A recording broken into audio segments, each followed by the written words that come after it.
అందరికీ వినాయక చవితి శుభాకాంక్షలు. ఆంధ్రప్రదేశ్ ముఖ్యమంత్రి చంద్రబాబు నాయుడు ప్రతి ఏడాది స్విట్జర్లాండ్లో జరిగే వరల్డ్ ఎకనామిక్ ఫోరం సమావేశంలో పాల్గొనడం అలవాటే.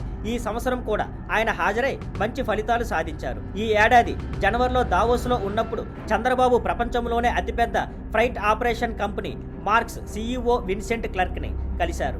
ఆ సమావేశంలో ప్రధానంగా ఆంధ్రప్రదేశ్లో పెట్టుబడులు పెట్టాలని ఆహ్వానించారు. ఆ సమయంలోనే సుమారు 1 బిలియన్ పెట్టుబడిపై చర్చ జరిగింది. ఏపీలోని 1000 కిలోమీటర్ల సముద్ర తీరాన్ని ఉపయోగించుకొని లాజిస్టిక్స్ ఆపరేషన్ చేపట్టాలని నిర్ణయించారు. ఇప్పుడు ఆ చర్చలకు ఫలితాలు వచ్చాయి. మార్క్స్ కి చెందిన ఏపీఎం టెర్మినల్స్ ఆంధ్రప్రదేశ్ పోర్టుల్లో 1 బిలియన్ పెట్టుబడి పెట్టనున్నట్లు ఆగస్టు 25, 2025న అధికారికంగా ప్రకటించింది. ఇది ఆంధ్రప్రదేశ్ సముద్ర అభివృద్ధి బోర్డు ద్వారా జరగనున్న పెట్టుబడి ప్రణాళికలో భాగం. అంటే దావోస్లో చంద్రబాబు, మార్క్స్ సీఈఓల మధ్య జరిగిన చర్చలు ఇప్పుడు ఏపీలో నిజంగా అమలవుతున్నాయి.